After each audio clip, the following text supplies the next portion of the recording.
छड़ कर करें आन की आस,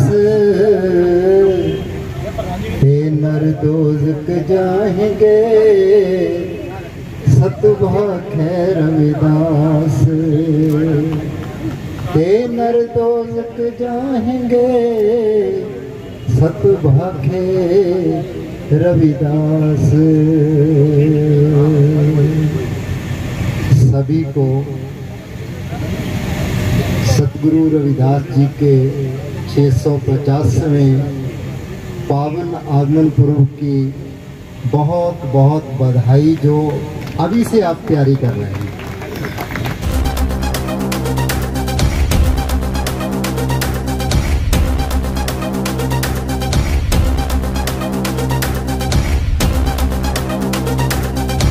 और तैयारी क्या करनी है, मैं बहुत जगह जाता हूँ क्योंकि गुरु ग्रंथ साहब ने हमको एक जगह एकत्र कर दिया,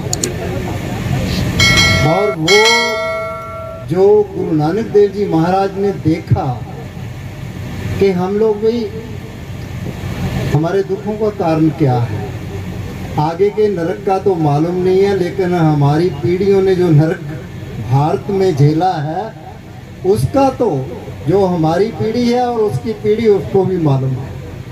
यह देखना है पंजाब से बाहर जाकर, शहरों से बाहर जाकर। आज भी देखें, मैंने काम किया है कुम्हेर में, जहां घोड़ी पे चढ़ने के कारण कत्लेआम हो गया। मैंने काम किया है पनवारी में और जौपुरा में, और बीच में जाकर काम किया है। और किसकी मदद से, किसके सत्ता से? वो सत्ता थी आपके समाज की, जो सिख समाज की सत्ता थी ना।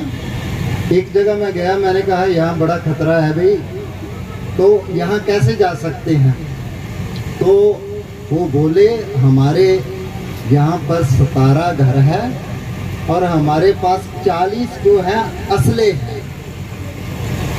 ये जो शस्त्र है ना, जो गुरु गोविंद सिंह जी महाराज ने परमानेंट धर्म रूप में दिया है, इसको धारण करके आप क्या बन जाते हैं? या जब हम लोग इकट्ठे होते हैं तो कैसे, जो रुतबा है क्या है? भगत धन्ना जी को शायद आपने कितने जानते हो या ना, जाट भाई थे, और उन्होंने क्या कहा, सुनना जरा, क्योंकि मैं तो इंग्लैंड में हूँ, अमेरिका में भी परमानेंट ही है, हम लोग कागज बने हुए हैं, लेकिन मैं वहाँ से, बेटा तो बोलता है यहाँ आओ, लेकिन मैंने कहा कि जब तक ये गोडे चलते हैं ये कार्य चलता रहेगा, और अपने लोगों के लिए हूँ।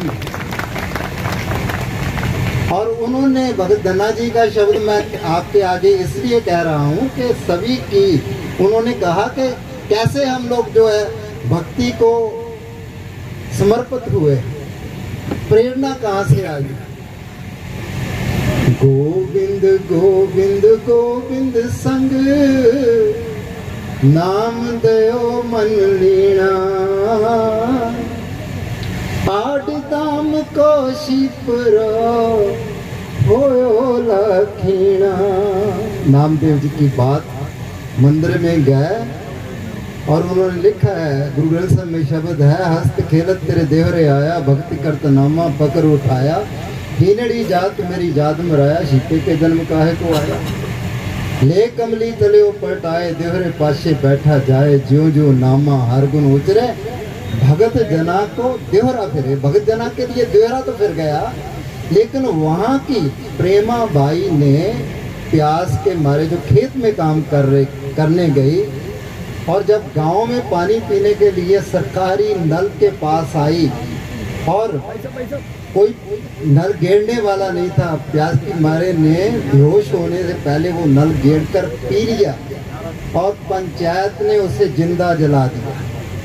पंचायत ने वो देख लिया, किसी ने जिंदा जला दिया। भाइयों, ये जो आज हमें जो कुछ रुतबे मिले हैं ना, इनके पीछे का जो संघर्ष है उसको समझना पड़ेगा, और ये भी समझना पड़ेगा, जब तक हम लोग सिर्फ, अगर यहाँ पर रविदास जी आ गया ना, यहाँ पर सतगुरु आ जाए तो आप पहचानेंगे नहीं। क्यों नहीं पहचानेंगे? कैसे पहचानेंगे? उनके शब्द से पहचानेंगे। तो मैं जो भगत धन्ना जी कह रहे हैं ना कि नामदेव कैसे गोविंद गोविंद करके, जिनको समाज बॉडी का कहता था, लाखों का हो गया। गोविंद गोविंद गोविंद संग नाम देओ, मन लीना आड़ दाम को शीपरो होयो, लाखीना रहो। गुनना तनना त्याग कै प्रीत चरण कबीरा, नीच कुला जो लाहिरा भयो गुणी गहीरा। रविदास प्रभंता ढोर नीत तिन त्यागी, माया प्रगट हुआ साध संग हरि दर्शन पाया। सैन नाई बुतकारिया ओ घर कर सुनिया, हृदय वसिया पार ब्रह्म भगता मैं गनिया। ए बिद सुन के जाट रोठ भगती लागा, मिले पर तक गुसाइया धन्ना वडपा। भगत धन्ना जाट बोल रहे हैं कि इन नामदेव जी, कबीर जी, रैदास जी, सैन जी, इनकी प्रेरणा से मैं भक्ति में प्रवृत्त हुआ हूँ। और मैं रोहतक में गया और वहाँ जब बोला और वो लोग बोले कि हमें मालूम ही नहीं है। आप में भी कितनों को मालूम नहीं है कि जो 15 सतपुरुष हैं। सतपुरुष कौन होता है? सतपुरुष जिन्हें जानिया सतगुरु तिसका नाम, तिसके संग सिख उतरे नानक हर गुण गाओ। भाइयों, एक बात आपने गुस्सा नहीं करना, लेकिन ये बात जो सतगुरु रविदास जी कह रहे हैं, वो कहते हैं कि मूर्ति पूजा ने तो सारा जो हमें नष्ट कर दिया। इसके ऊपर आप बताते नहीं है कि ये सतगुरु रविदास जी हैं, जहाँ लिखा नहीं होगा फोटो के नीचे तो आपको मालूम नहीं पड़ेगा। तो कैसे पड़ेगा? जो आरती है वो क्या कहती है? वो आरती में यही पाखंडवाद को छोड़कर शब्द की आरती करने की बात है। और कहा नाम तेरो आरती मजन मोरारे, हर के नाम बिन झूठे सगल पसारे। और ये बोल दिया कि दूर तबशरे थनो बिटारियो, हूर पमर जलमीन बिगारियो। माई गोविंद पूजा कहा न चढ़ावो, अवर न फूल अनूप न पावो। मैला कर बेरे हैं पुयंगा, बिख मृत बसे एक संगा। धूप दीप नहीं वेदे बासा, कैसे पूज करें तेरी दासा। मन तन अर्पों पूज चढ़ावो, गुरु प्रसाद निरंजन पावो। एक बात मैं पूछना चाहता हूँ, अगर मना रहे हैं 27 में है, 40 शब्द तो याद हो ही जाने चाहिए। अगर होने हैं तो फिर बोलना, बोले सोनिहाल, बोले सोनिहाल। फिर आप कहेंगे कि गुरमीत सिंह गौरव ने जो मूर्ति पूजा का खंडन किया, उन्होंने नहीं किया, वो रविदास जी कह रहे। और अगर अकेले अकेले लड़ते रहे तो पिटते रहोगे। पहले भी ये गुलाम हुआ। कैसे हुआ गुलाम?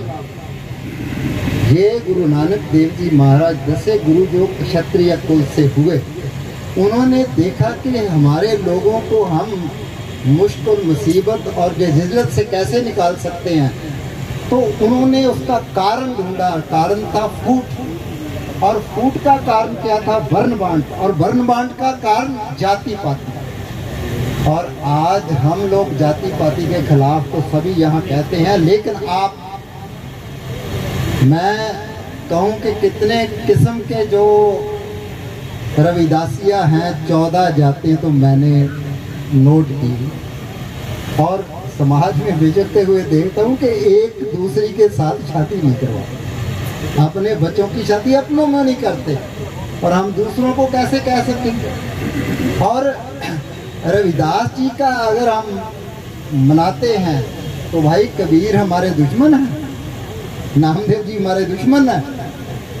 तो वो जो, और डॉक्टर अम्बेडकर साहब इतना जीवन संघर्ष में पूरा का पूरा लगा दिया, और शाहू जी महाराज, ये सभी, इनके सभी, ये अगर मूर्ति पूजा नहीं करनी, मूर्त पूजा नहीं करनी, धूप नहीं दिखाने, लेकिन प्रेरणा के लिए सारा जो पंडाल है उनकी मूर्तों से भरा होना चाहिए।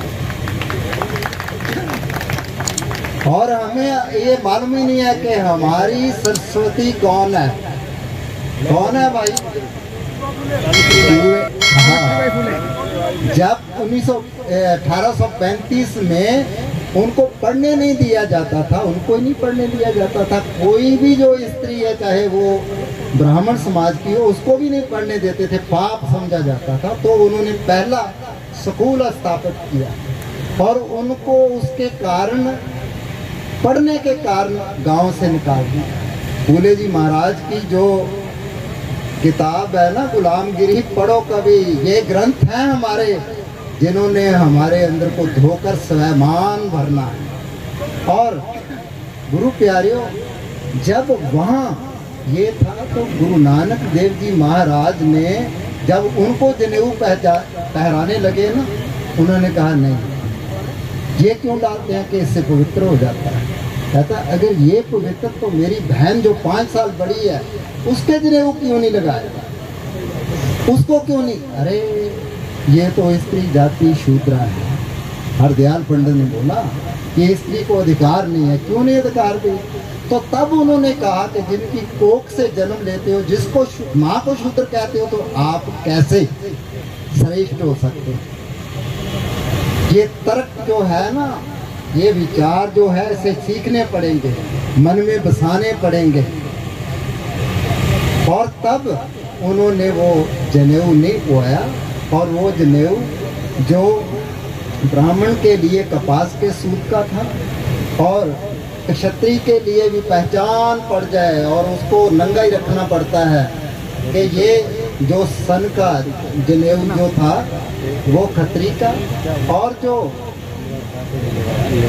जो वैश्य है, बनिया है, उसके लिए जो मेढे की उनका।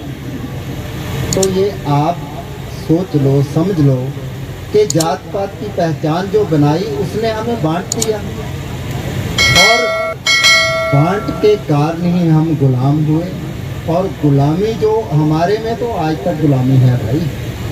जब तक हम इनके प्रवचन पढ़कर अपनी आत्मा से गुलामी नहीं है ना छटते, तब तक हम आज़ाद नहीं कहला सकते। और भाई, और हमें ये जात पात के बंधन तोड़ते हुए पहले अपने समाज की सफाई करनी पड़ेगी, अपने समाज की, और तब जाकर काम होगा। और हमें इन सारे ही जो हमारे जो महापुरुष हैं, सतपुरुष हैं ना, उनको एक साथ नमन करने को अगर आपका मन नहीं करता, सर नहीं झुकता, तो समझ लो कि आप में जातिवाद का है। अगर उनके आगे सर नहीं झुकता, उनकी वाणी को आप नमन नहीं करते, तो उन्होंने वो क्या है, उन्होंने शब्द है, पहला आता है, तो ही मोही मोही तो ही अंतर कैसा, कनक कटक जल तरंग जैसा, जौ पे हमना पाप करंता, आहे अनंता पतित पावन नाम कैसे हंता। मेरा पतित पावन नाम कैसे हंता। तुम जो नायक आशा अंतर जामी, प्रभुते जन जानीजे जनते स्वामी, शरीर आराध्य मोह को विचार देहु, रविदास कंदन समझावे को। तो मैं लास्ट विराम देता हूँ अपने वचनों को ये कहते हुए कि वो मनाते हुए, पहले मैं पूछूंगा नहीं इससे, क्योंकि कुछ हो सकता है बेइज्जती महसूस करें कि भाई कितने शब्द आते हैं अगर हम प्रबंध में नहीं है तो सतगुरु के शब्द कितने आते हैं। सतगुरु का सत्य मालूम कैसे पड़ेगा जब आपको शब्द नहीं आते। जब भी आप मनाएंगे, बुलाएंगे मुझे, मैं यहाँ आऊँगा। और एक बहुत ये हमारे लिए दुख की बात थी कि 80 एकड़ ज़मीन तुगलकाबाद की जो है वो हमसे छिन गई, और इसी हिंदुस्तान में यूपी में 1 और 2 एकड़ ज़मीन एक बड़े शहर में, धार्मिक शहर में है, जिसका पिछली बार भी उससे टैक्स नहीं तरा, और टैक्स ना तारने के मामले में भी वो इंक्रोचमेंट कर सकते हैं। तो मैंने तो उनको कहा कि भाई अगर आप हमें दे दोगे ना, हम कार सेवा करवा देंगे। आप करवा देंगे क्या? किसी सिख संत से करवा देंगे और बनाओ, लेकिन जो वाणी है सभी संतों की वो एक जगह वहाँ प्रकाशित हो। तब हमें गुरु ग्रंथ साहब ने इकट्ठा करना है भाइयों, ये जान लो। जो भी उसको तोड़ता है ना, वो अपने पाँव पे नहीं सर पे कुल्हाड़ी मारता है। और आज कल हमारे अकाल तख्त साहब के साहब का जथेदार ज्ञानी हरप्रीत सिंह जी आए थे। हम लोग आप में से होकर ही जथेदारियों तक गए हैं और गुरु के गले लगकर रंगेटे गुरु के बेटे बने हैं। और ये है स्त्री जाति पूरी जो उनकी जो अवहेलना हो रही थी और जो कर रहे थे उनको बोल दिया, सो क्यों मंदा किया जित जम्मे राजान। और क्या अवहेलना थी कि ढोल गवार शूद्र पशु नारी ये सब ताड़न के अधिकारी तुलसीदास जी ने रामायण में लिखा। और अब उसको गोलमोल कर रहे हैं कि नहीं, ताड़न का अर्थ तो भाई जो वो समझाना होता है। मैंने कहा ढोल को कैसे समझाते हैं? ढोल को तो पीट कर समझाते हैं, ताड़न का अर्थ पीटना होता है। अरे आपका वहाँ 8 जो ब्राह्मण मंत्री थे श्री रामचंद्र जी के, वो सीता मैया को इंसाफ नहीं दिलवा सके क्योंकि उनकी सोच ही जो ऐसी है। गर्भवती को निकाल दिया और हमारी ये बहनें, इनको वहाँ से इंसाफ कैसे मिल सकता है? जो हमारी ब्राह्मण बेटियां हैं, बच्चियां हैं, उनको इंसाफ नहीं मिल रहा तो और किसी को कैसे मिलेगा? यहाँ तक कि रामचंद्र जी को भी कह दिया, ये जो है ना भद्राचार्य जी जो कहते हैं कि हम सरयू पारीन ब्राह्मण हैं और ब्राह्मण हमारे छोटे हैं। क्यों हैं? जब ये बोला कि रावण को तो आपने मार दिया, लेकिन रावण पिता से ब्राह्मण का पुत्र था, इसलिए ब्रह्म हत्या हो गई, तो दान दक्षिणा दो। कुछ लोगों ने तो दान दक्षिणा लेकर, लेकिन ये बोले कि कोई रास्ता व्यवस्था ही नहीं है, अगर ब्राह्मण कैसा भी पापी हो, अगर वो कत्ल कर दिया है तो भाई आप तो नरक में पड़ोगे, तो हम आपका भोजन नहीं सकेंगे। ये सरयू पारीन ब्राह्मणों ने कहकर निकल गए। और भैया जो ब्राह्मण बहु प्रकार कर शस्त्र वेद पुराण लड़ाए। हमें सोचना चाहिए कि वो तो अगर राम जिनके द्वारा इन्होंने शंभू का वध करवा दिया, भैया मैं उस सतराम की जय बुलाऊंगा, सबने बुलाओ। बोलो सतगुरु रविदास महाराज की जय। सतराम, जय सतराम। बोले सो निहाल। वाहिगुरु जी का खालसा, वाहिगुरु जी। धन्यवाद बहुत बहुत।